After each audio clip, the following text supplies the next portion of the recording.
Buenas tardes o buenos días, jóvenes, a la hora que estén viendo este video.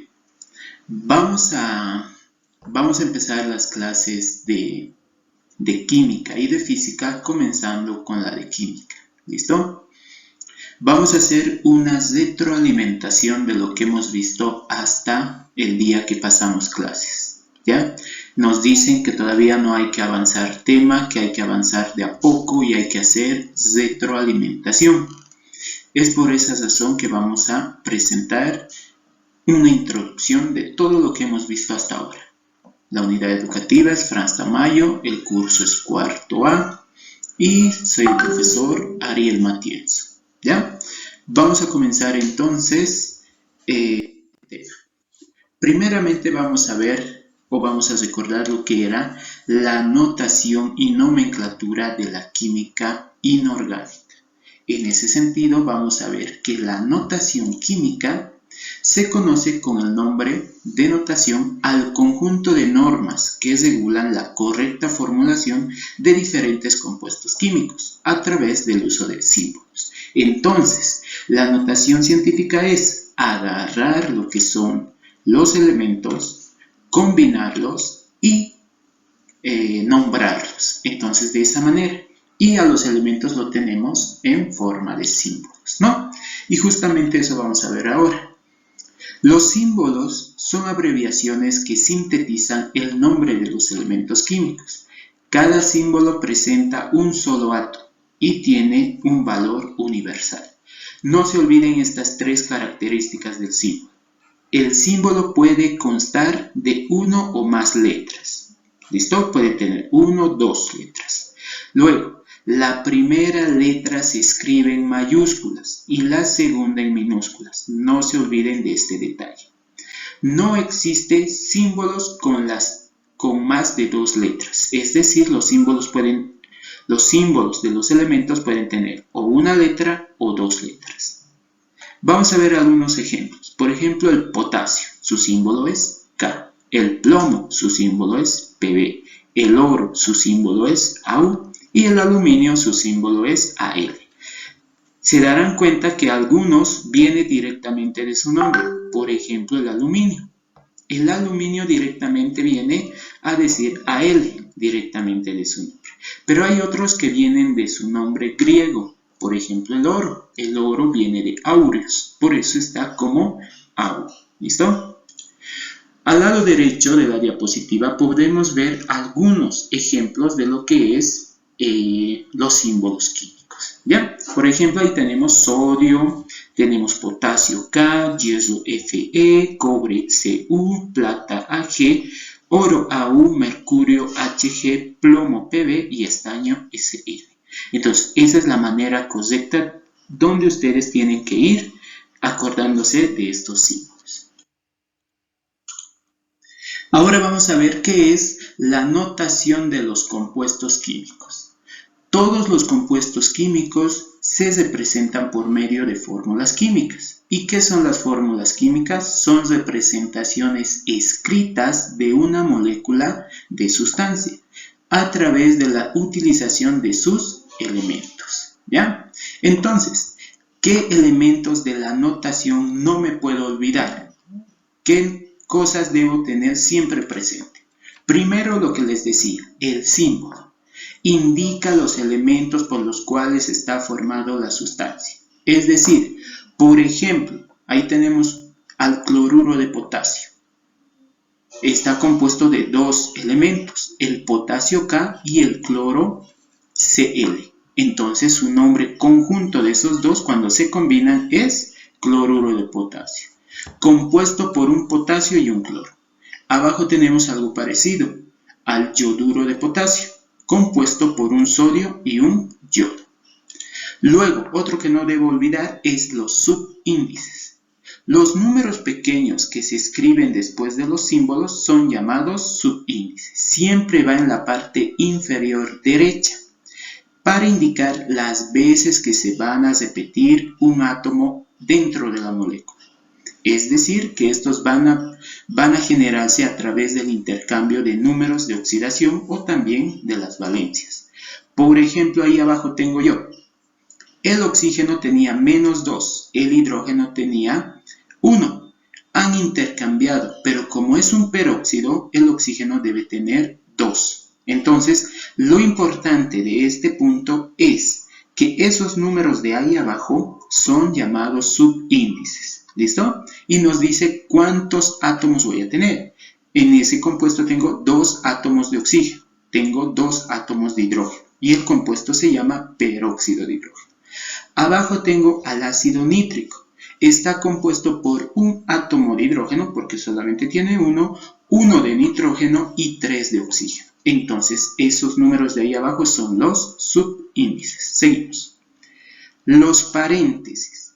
Estos signos que se utilizan sirven para indicar el número de veces que se puede repetir una molécula en el grupo de átomos que encierra en un compuesto. Por ejemplo, ahí yo tengo al hidróxido de calcio. Tengo un calcio, pero dentro del paréntesis yo tengo al oxígeno y al hidrógeno, que se van a repetir 2 veces porque ese 2, que es el subíndice, viene del calcio, que más adelante ya vamos a aprender a formular. Entonces, ¿cuántas veces se va a repetir? 2.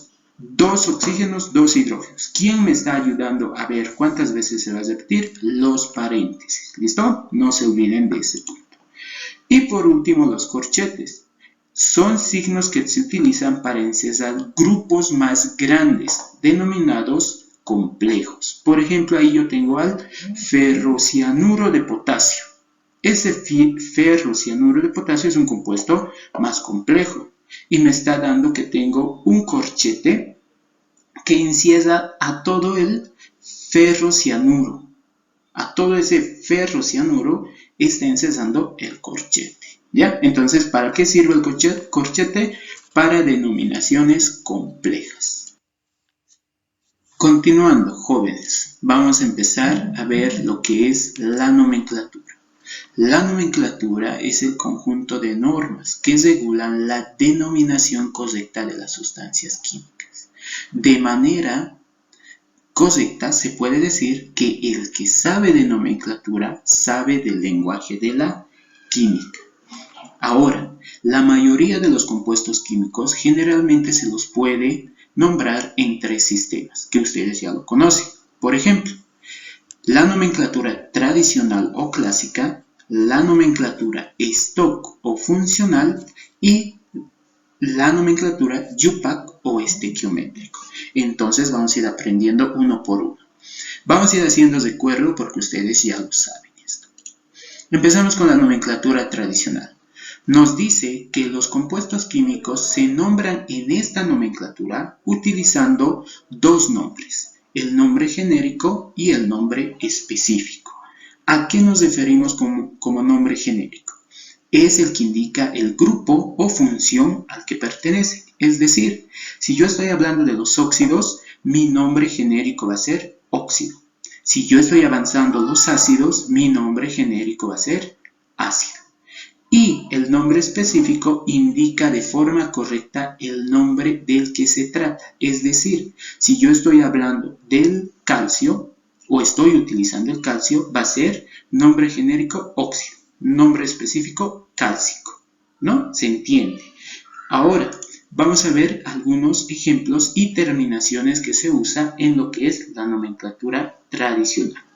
Por ejemplo, si yo tuviera un elemento que solamente tiene una valencia, la terminación que utilizo es ico. Entonces va a ser, por ejemplo, óxido cálcico. Si tuviera 2 valencias, voy a utilizar, dependiendo la terminación, la valencia que use. Si uso la valencia menor, es oso. Si uso la valencia mayor, es ico. Es decir, por ejemplo, con el mercurio, va a existir el mercurioso y el mercúrico. ¿Listo? Ahora, ¿qué pasa cuando hay 3 valencias? Por ejemplo, el azufre tiene 3 valencias. Su menor, que es +2, va a tener la terminación hiposulfuroso. ¿Se dan cuenta? Ahí está el hipo y el oso. Si utiliza el +4, su terminación va a ser oso. Entonces estamos hablando del sulfuroso nomás. Y si utiliza el +6, que es su valencia mayor, estamos hablando de lo que es ico. Entonces va a ser sulfúrico. Luego vamos a ver que hay elementos que tienen 4 valencias. Por ejemplo, si usa el más menor, hablando del cloro, va a ser hipocloroso. Si es el que le sigue, que es el más 3, va a ser cloroso nomás. Si utiliza el 5, va a ser clórico. Y si utiliza el mayor, que es el 7, va a ser perclórico. ¿Listo? Eso ya vamos a ver cuando hagamos los ejercicios. Siguiendo, tenemos a la nomenclatura Stock. La nomenclatura Stock nos dice que es el sistema de nomenclatura, se basa en nombrar a los compuestos escribiendo al final el nombre con números romanos encesado entre paréntesis. El número de oxidación que esté, la valencia con la que esté trabajando el elemento, en este caso el positivo, se lo encierra en números romanos. ¿Listo? Si se acuerdan, es fácil el stock. Primero viene el nombre genérico, es decir, óxido, por ejemplo. Luego siempre se coloca la palabra de. Luego se coloca el nombre del elemento tal cual es, por ejemplo, calcio. Y por último, el número de oxidación o valencia con el que esté utilizando el calcio. Digamos 2, entonces va a ser óxido de calcio 2 en romano, ¿no? Tenemos ahí algunos ejemplos, por ejemplo, del cloro. Fíjense, el cloro tiene varias valencias. Cuando el cloro trabaja con más 2, vemos, o el manganeso, por ejemplo, el manganeso, vamos a ver que va a ser cloruro de manganeso 2, porque el manganeso está trabajando con 2. El de abajo, cloruro de manganeso 3, porque el manganeso está trabajando con 3. Cloruro de manganeso 4, porque el manganeso está trabajando con 4. Y por último, cloruro de manganeso 7, porque el manganeso está trabajando con 7. No se olviden que siempre se coloca la palabra de. ¿Listo? Seguimos. Nomenclatura en YUPAC.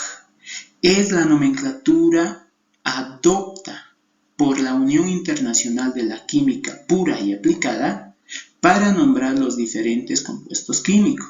Se utiliza prefijos numerales griegos. Estos prefijos nos van a indicar el número de átomos de los elementos que intervienen en la molécula dentro del compuesto químico. Es decir, yo voy a utilizar estos prefijos. Cuando veo 1, mono. Cuando veo 2, di. Cuando veo 3, tri. Cuando vea 4, tetra. Cuando vea 5, penta. Cuando vea 6, hexa. Y cuando vea 7, hepta. Ahora, no se olviden que siempre se nombra de atrás para adelante. Es decir, si yo veo aquí el oxígeno en el primer ejercicio, solamente tiene 1. Entonces va a ser monóxido de carbono. El de abajo veo 2, empiezo con 2, entonces va a ser dióxido de carbono. En el de abajo veo un 3 primero, trióxido de diboro, porque ¿cuántos boros tengo? 2. El de abajo, monóxido de nitrógeno, dióxido de nitrógeno, pentaóxido de dinitrógeno. ¿Se dan cuenta? 5 es pentaóxido y dinitrógeno. Luego tengo el monóxido de azufre, dióxido de azufre, monóxido de dicloro, porque tengo un óxido y tengo 2 cloros. Trióxido de dicloro, pentaóxido de dicloro y heptaóxido de dicloro. No me olvido cómo nombrar en YUPAC. Siguiente. Vamos a ver que los compuestos químicos se pueden clasificar de diferentes maneras. Una de ellas es por el número de elementos que tiene. Es decir, si mi compuesto químico tiene 2 elementos, va a ser binario. Si tiene 3 elementos, va a ser ternario. Si tiene 4 elementos juntos, va a ser cuaternario. Y si tiene uno más complejo, que tiene 5 o más elementos, ya van a ser quinarios. ¿Listo? Ahora vemos este cuadro. Compuestos inorgánicos. Eso es lo que estamos aprendiendo a nombrar. Compuestos inorgánicos. Hay binarios, ternarios y cuaternarios. Ya saben, binario 2, ternarios 3 y cuaternarios 4. Dentro de otra clasificación de los compuestos químicos está de acuerdo a la función. Es decir, existen óxidos, hidróxidos, ácidos, sales, hidruros. Si ustedes se fijan arriba en el cuadro, tenemos óxidos, peróxidos, superóxidos. Todos esos lo vamos a ver en estas clases de química. ¿Listo? Ahora, su primera tarea. Ustedes después de esto tienen un cuestionario que posiblemente ya lo hayan hecho. ¿Listo? Este cuestionario lo deben realizar y si ya está hecho deben colocar su nombre con bolígrafo y me lo deben mandar a mi WhatsApp personal.